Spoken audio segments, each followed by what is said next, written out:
Hello दोस्तों, नमस्कार। क्या हाल है? आइए जानते हैं आज की यूपी की 25 अति महत्वपूर्ण खबरों को सिर्फ 10 मिनट में, जो सीधे आपके काम की और आपके जानने लायक होने वाली है। तो चलिए बिना देर किए खबरों की इस जबरदस्त बुलेटिन में आगे बढ़ते हैं।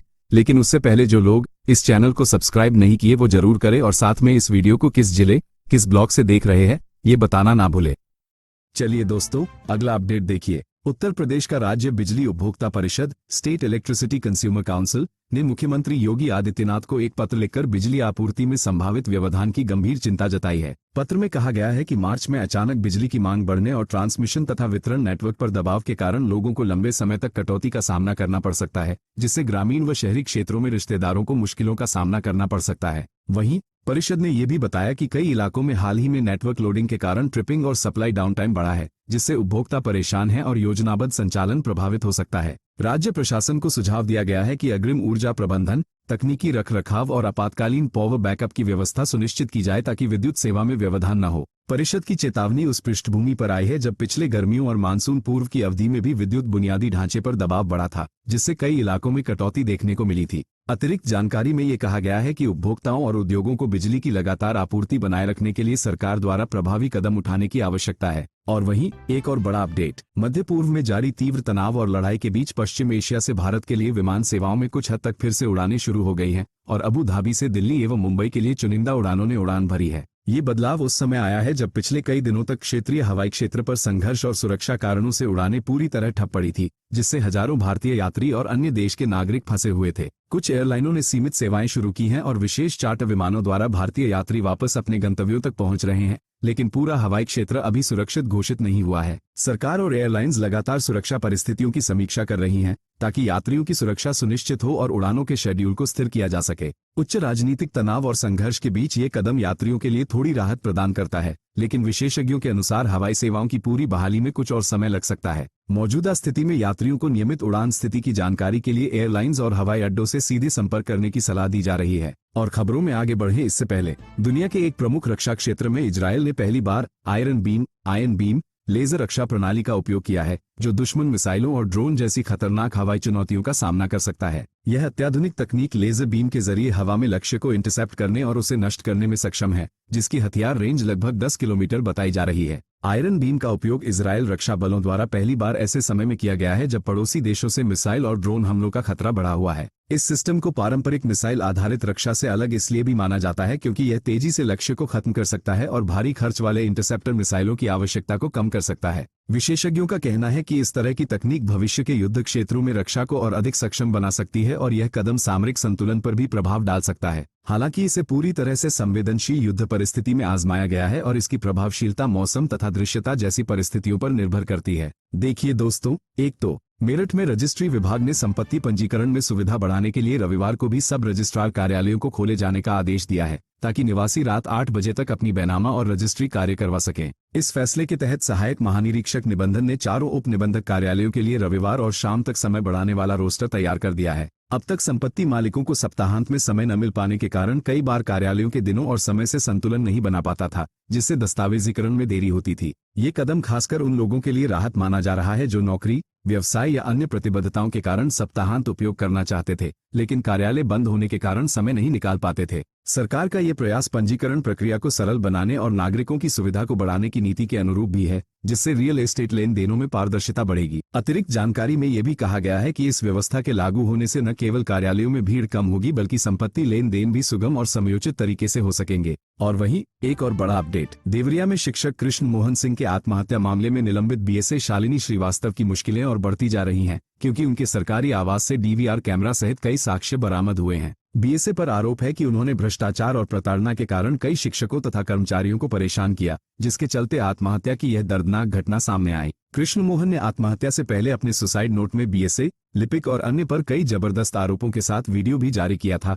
जो अब वायरल हो रहा है। पुलिस ने डीवीआर और ऑडियो फुटेज को फोरेंसिक जांच के लिए भेज दिया है ताकि पूर्ण सच्चाई सामने आ सके और जांच में वित्तीय लेन देन समेत अन्य सबूतों को भी शामिल किया जा रहा है। अब बीएसए तथा उनके सहकर्मी लिपिक की तलाश कई जिलों में चल रही है और उनकी गिरफ्तारी के लिए पुलिस ने चौकस कार्रवाई तेज कर दी है। इस पूरे प्रकरण ने शिक्षा विभाग की छवि को झकझोर दिया है और पूछताछ जारी है ताकि सच्चाई सबके सामने हो सके। देखिए दोस्तों, एक तो भारतीय शेयर बाजार होली की छुट्टी के बाद बुधवार 4 मार्च को फिर लाल निशान में खुलने की संभावना बताई जा रही है, क्योंकि ग्लोबल सेल ऑफ और मध्य पूर्व तनाव के बीच निवेशकों के बीच डर फैल गया है। विशेषज्ञों का कहना है कि मंगलवार को गिफ्ट निफ्टी में भारी गिरावट दर्ज की गई थी, जहां यह निके 600 अंक से अधिक लुढ़क गया था, जो बुधवार के कारोबार के लिए कमजोरी का संकेत है। मिडिल ईस्ट में जारी संघर्ष और तेल की कीमतों में उछाल के कारण बाजार में जोखिम से बचने वाली रणनीति अपनाई जा रही है, जिससे निवेशक बेचते नजर आ रहे हैं। बड़ी कंपनियों के शेयरों में भारी दबाव के चलते सेंसेक्स और निफ्टी पर भी नकारात्मक असर दिख रहा है और निवेशकों की भूमूल्य संपत्ति मूल्य में तेजी से गिरावट के डर हैं। विश्लेषकों के अनुसार यदि मध्य पूर्व तनाव बढ़ता है तो बाजार में और भी कमजोरी आ सकती है और निवेशकों को सतर्क रहने की सलाह दी जा रही है। ये स्थिति वैश्विक बाजार के दबाव, अर्थव्यवस्था के संकेतों और खाड़ी तनाव के मध्य जुड़ी हुई है, जो आगे भी दिशा तय कर सकती है। चलिए अगली खबर आ रही है, देखिए। खाड़ी मार्ग पर मध्य पूर्व के तनाव के बीच भारत का निर्यात लगभग ठप पड़ गया है, क्योंकि शिपिंग कंपनियों ने संकटकालीन आपात संघर्ष शुल्क 2000 से 4000 अमेरिकी डॉलर प्रति कंटेनर लागू कर दिया है। व्यापारियों का कहना है कि इन अतिरिक्त शुल्कों के कारण निर्यात की लागत जहाज एवं शिपमेंट पर अत्यधिक बढ़ गई है, जिससे व्यापारी भारी वित्तीय जोखिम का सामना कर रहे हैं। पश्चिम एशिया सहित खाड़ी देशों के लिए होने वाले निर्यात पर यह शुल्क लागू हुआ है, जिससे भारत से कई प्रमुख आयात निर्यात मार्गों पर गतिविधि प्रभावित हो रही है। वाणिज्य मंत्रालय उच्च प्राथमिकता पर इस स्थिति की समीक्षा कर रहा है, क्योंकि यह शुल्क व्यापार के लिए बेहद उच्च बोझ बना हुआ है और निर्यात को प्रभावित कर रहा है। विश्लेषकों का मानना है कि यदि यह शुल्क लंबे समय तक लागू रहता है तो भारतीय निर्यात बाजार को भारी आर्थिक नुकसान उठाना पड़ सकता है, जिससे कृषि उत्पाद भी प्रभावित होंगे। ये चुनौती समुद्री मार्गों के साथ हवाई मार्ग पर भी महसूस की जा रही है, जहां कृषि और संबद्ध सामान की शिपमेंट रोकी जा रही है, जिससे निर्यातकों के सामने बड़ी चुनौतियां पैदा हो रही हैं। और खबरों में आगे बढ़े इससे पहले एनसीआर में नमो भारत रैपिड रेल नेटवर्क को अब और विस्तार दिया जा रहा है, जिसमें दिल्ली से बागपत, बारौत, खुर्जा और हापुड़ को जोड़ने वाले नए कॉरिडोर की योजना तैयार की जा रही है। यह विस्तार NCRTC national capital region transport corporation द्वारा कार्यान्वित किया जा रहा है और यह पहले से चल रहे दिल्ली गाजियाबाद मेरठ नमो भारत रैपिड रेल को और अधिक शहरों तक विस्तारित करेगा। वर्तमान में सराय काले खां से चलने वाला रैपिड रेल नेटवर्क लगभग 82 किलोमीटर तक फैला हुआ है और विस्तारित कॉरिडोर से लोग जलद गति से कम समय में यात्रा कर सकेंगे। नए मार्ग से पूर्वी उत्तर प्रदेश के बागपत और खुर्जा जैसे शहर भी बड़े महानगरों से तेज और सुरक्षित यात्रा कनेक्टिविटी प्राप्त करेंगे। एनसीआर और आसपास के इन इलाकों में ट्रैफिक व सड़क यात्रा समय को कम करना इस योजना का एक प्रमुख उद्देश्य है, जिससे दैनिक यात्रियों को लाभ होगा। विस्तारित नेटवर्क पर प्रस्तावित नए स्टेशनों एवं सुविधाओं की डीपीआर तैयार हो चुकी है और जल्द ही निर्माण कार्य प्रारंभ हो सकता है। चलिए दोस्तों, अगला अपडेट देखिए। खाड़ी में बढ़ते तनाव के बीच करीब 10,000 भारतीय नागरिक अपने परिवार देश को वापस लौट रहे हैं, जहां से भारत सरकार ने विशेष चार्टर्ड फ्लाइट्स द्वारा उन्हें सुरक्षित लाने की व्यवस्था की है, क्योंकि मध्य पूर्व के देशों में जंग असुरक्षा बढ़ा रही है। इनमें से लगभग 3,000 भारतीयों को ईरान से, 2,000 से अधिक को कुवैत से और लगभग 2,500 को यूएई तथा कतर से वापसी कराया गया है। भारत सरकार की सहायता से वे मुंबई, दिल्ली, कोची, कोझिकोड और लखनऊ जैसे केंद्रों पर पहुंच रहे हैं, ताकि उनकी सुरक्षित घर वापसी सुचारू रूप से हो। विदेश मंत्रालय ने खाड़ी क्षेत्र के लिए रेड अलर्ट जारी किया हुआ है और सभी भारतीयों को अनावश्यक यात्रा से बचने की सलाह दी है। यह वापसी प्रक्रिया उन नागरिकों के लिए राहत की खबर है जो तनावपूर्ण वातावरण में फंसे हुए थे और अब सुरक्षित भारत पहुंच रहे हैं। स्थिति अभी चुनौतीपूर्ण है और भारतीय अधिकारियों ने कहा है कि वह हवाई मार्ग एवं अन्य सुरक्षित निकासी प्रयासों को जारी रखेंगे। और वहीं एक और बड़ा अपडेट, वेदांता समूह के चेयरमैन अनिल अग्रवाल ने ये चेतावनी दी है कि भारत की भारी आयात निर्भरता विशेष रूप से तेल, गैस और सोने पर देश को आर्थिक और भू रणनीतिक जोखिम में डालती है, खासकर जैसे मध्य पूर्व में तनाव बढ़ रहा है। उन्होंने कहा कि भारत अपनी कुल तेल जरूरत का लगभग 90% तक विदेश से आयात करता है और इसी वजह से कोई भी वैश्विक संकट महंगा ऊर्जा बिल, मुद्रा अस्थिरता और बढ़ती महंगाई के रूप में वापस आता है। अनिल अग्रवाल ने सुझाव दिया कि प्राकृतिक संसाधनों के क्षेत्र को राष्ट्रीय प्राथमिकता घोषित करके घरेलू उत्पादन को त्वरित रूप से बढ़ाना चाहिए, ताकि देश की आत्मनिर्भरता में सुधार हो। उन्होंने ये भी कहा कि घरेलू खोज एवं उत्पादन को बाधित करने वाली जटिल अनुमोदन प्रक्रियाओं को सरल करना जरूरी है, ताकि निवेशों में तेजी आए और रोजगार के अवसर बढ़ें। उनके अनुसार तेल, गैस और सोना मिलकर भारत के कुल आयात का लगभग 30% बनाते हैं, जिससे अर्थव्यवस्था पर जब भी तनाव आता है तो आम नागरिक पर इसका असर दिखता है। ये बयान आर्थिक सुरक्षा और रणनीतिक स्वावलंबन की दिशा में विचारों को गति देने के समय पर आया है, जब वैश्विक बाजार भी अनिश्चितता का सामना कर रहे हैं। चलिए अगली खबर आ रही है, देखिए। भारतीय विपक्षी और सत्ता पक्ष की राजनीतिक तैयारियों के बीच भारतीय जनता पार्टी बीजेपी ने आगामी राज्यसभा चुनावों के लिए कुल 9 उम्मीदवारों की सूची जारी कर दी है, जिसमें राष्ट्रीय अध्यक्ष नितिन नबीन को बिहार से उम्मीदवार बनाया गया है। पार्टी ने 6 राज्यों बिहार, असम, छत्तीसगढ़, हरियाणा, ओडिशा और पश्चिम बंगाल से उम्मीदवारों को मैदान में उतारा है, जिसमें राहुल सिन्हा और शिवेश कुमार जैसे नाम शामिल हैं। ये चुनाव 16 मार्च 2026 को होने वाला है और भाजपा अपने ऊपरी सदन में मजबूती बनाने की रणनीति पर काम कर रही है। बीजेपी की केंद्रीय चुनाव समिति ने ये घोषणा नई दिल्ली से की और कहा कि यह सूची पार्टी की राजनीतिक योजनाओं का अहम हिस्सा है। बिहार भाजपा अध्यक्ष ने भी कहा है कि एनडीए सभी सीटों पर अपने उम्मीदवारों को जिताने के लिए आशान्वित है। राज्यसभा में पार्टी की भूमिका, विधेयक पारित होने जैसे मुद्दों पर यह उम्मीदवारों का चयन काफी महत्वपूर्ण माना जा रहा है। और एक और बड़ा अपडेट, मध्य पूर्व में जारी तनाव को देखते हुए central board of secondary education CBSE ने कक्षा 10 और 12 के बोर्ड परीक्षा पेपरों को कुछ देशों में स्थगित कर दिया है, जिसमें यूएई, सऊदी अरब, कुवैत, कतर, बहरीन, ओमान और ईरान शामिल हैं। ये परीक्षाएं मार्च 5 और 6, 2026 को होने वाली थी, लेकिन बोर्ड ने क्षेत्र में सुरक्षा हालात के कारण उन्हें आगे के लिए टाल दिया है और नई तारीख बाद में घोषित करेगा। पहले से मार्च 2 को होने वाली परीक्षा भी इसी कारण स्थगित की जा चुकी थी और बोर्ड ने छात्रों से केवल आधिकारिक चैनलों से ही अपडेट लेने की सलाह दी है। सीबीएसई अधिकारियों ने कहा है कि स्थिति का पुनः मूल्यांकन 5 मार्च को होगा, तब भविष्य में होने वाले अन्य पेपरों के बारे में अंतिम फैसला लिया जाएगा। ये कदम विशेषकर उन छात्रों को ध्यान में रखते हुए लिया गया है जो युद्ध प्रभावित देशों में रहते हैं और सुरक्षित माहौल में परीक्षा देना चाहते हैं। इससे प्रभावित छात्रों को पढ़ाई और परीक्षा तैयारी में अनिश्चितता का सामना करना पड़ रहा है, लेकिन बोर्ड ने कहा है कि उनकी सुरक्षा सर्वोपरि है। और खबरों में आगे बढ़े इससे पहले टेक्नोलॉजी की दुनिया में एंथ्रोपिक ने एक बड़ा कदम उठाया था। वह पेंटागन के 100 मिलियन ड्रोन स्वॉर्म प्रतियोगिता के लिए प्रस्ताव प्रस्तुत कर रहा था, जिसमें 10,000 से अधिक ड्रोन को आई के जरिए संयोजित करने का लक्ष्य था। इस प्रस्ताव में ऐसे आई सिस्टम शामिल थे जो आवाज नियंत्रण के जरिए एक बड़ी ड्रोन टीम को निर्देश देने में सक्षम हो सकते थे, जिससे युद्ध क्षेत्र में वास्तविक समय में निर्णय क्षमता बढ़ाई जा सके। एंथ्रोपिक का ये प्रस्ताव सुरक्षा और नैतिकता के संतुलन वाले आई प्रबंधन के दायरे में आया, लेकिन उसे चयन नहीं मिला और ये दिखाता है कि आई कंपनियां अब डिजिटल टेक्नोलॉजी से आगे बढ़कर रक्षा तकनीकी, मिसाइल नियंत्रण और युद्ध रणनीति तक फैल रही हैं।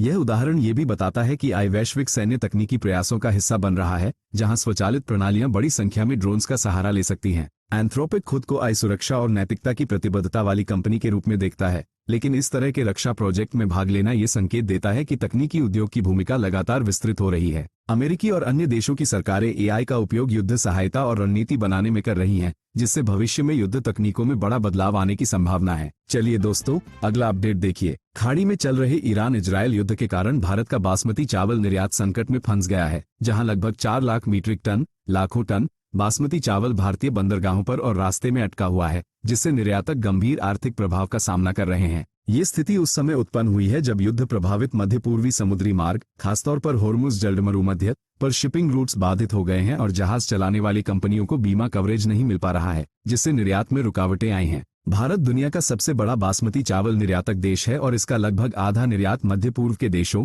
जैसे सऊदी अरब, ईरान, यूएई आदि में जाता है। इसलिए ये फंसी हुई खेपें व्यापार पर भारी दबाव बना रही हैं। निर्यातकों ने बताया है कि समुद्री मार्गों पर सुरक्षा खतरों और शिपिंग लागतों में तेजी से वृद्धि के कारण उन्हें नए अनुबंधों को भी रोकना पड़ा है तथा परिवहन दरों में भी अप्रत्याशित वृद्धि देखी जा रही है। विशेष वैज्ञानिकों के अनुसार ईरान में आए शक्तिशाली भूकंप की वजह को लेकर विवाद जारी है, जहां कुछ विशेषज्ञ मानते हैं कि यह भूकंपीय गतिविधि संभवतः परमाणु परीक्षण या युद्ध से जुड़ी तनावपूर्ण स्थितियों के कारण हो सकती है। इस भूकंप से कई स्थानों पर भूकंपीय तरंगों और जमीन के कंपन का असर दिखाई दिया, जिससे स्थानीय लोगों में भय और दहशत की स्थिति बनी हुई है। कई भूगर्भ वैज्ञानिकों का कहना है कि युद्ध, ऊर्जा अवसंरचना पर हमले और भूतले के तनाव भूकंपीय गतिविधियों को बढ़ा सकते हैं और इससे नजदीकी क्षेत्रों में जमीन के अंदर दबाव असामान्य रूप से बढ़ सकता है। हालांकि अधिकतर पैस्टी शोधकर्ता इस विषय पर स्पष्ट निष्कर्ष देने से पहले विस्तृत भूकंपीय जांच और डेटा की आवश्यकता बताते हैं, क्योंकि प्राकृतिक और मानव जनित कारणों के बीच अंतर करना आसान नहीं होता। इस घटना ने न केवल रक्षा और सामरिक सुरक्षा पर ध्यान खींचा है, बल्कि प्राकृतिक आपदाओं और युद्ध के संयोजन से होने वाली जटिल चुनौतियों की ओर भी ध्यान केंद्रित किया है। स्थानीय प्रशासन और वैज्ञानिक समुदाय ने जनता को शांत रहने तथा आधिकारिक स्रोतों द्वारा जारी हिदायतों का पालन करने की सलाह दी है ताकि भरोसेमंद जानकारी प्राप्त हो सके। चलिए